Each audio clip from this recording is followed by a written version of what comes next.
The chart ignores forced intermarriage and sexual violence. One of the most uncomfortable realities of the slave system is also one of the most destructive to tribal claims. Enslaved women were routinely raped. Children were born of mixed ancestry as a result. Lineage was legally traced through the mother's enslaved status, not the father, as a result of the rape. This reality alone makes tribal assignment impossible even after one generation. This reality alone makes tribal assignment impossible after even one generation.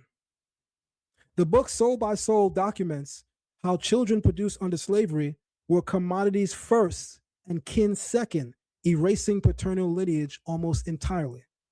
Thus, from a Torah perspective, tribal identity is patrilineal. Slavery systematically destroyed the very mechanism by which tribes could be preserved.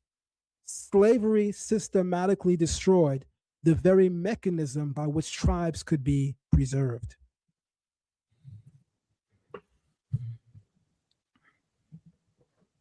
The chart requires borders that did not exist. The chart assigns tribes to modern nation states, Mexico, Jamaica, Haiti, USA, Colombia. Yet these borders did not exist during the slave trade. Colonial possessions changed hands repeatedly. People were sold across imperial lines.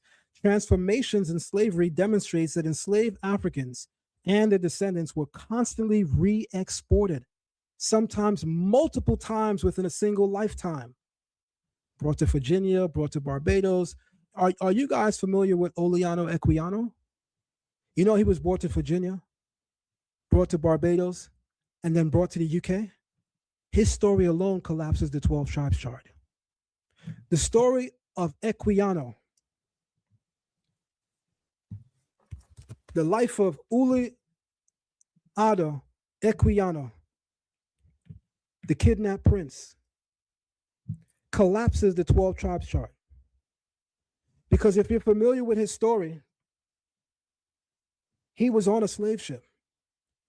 And he, shout out to Brother Garfield, came off the slave ship identifying himself as an Israelite of Igbo ancestry. And he landed in Virginia, was brought to Barbados, shout out Mika, and then went to the UK. His story alone also collapses the 12 tribes chart because his story, he's not alone.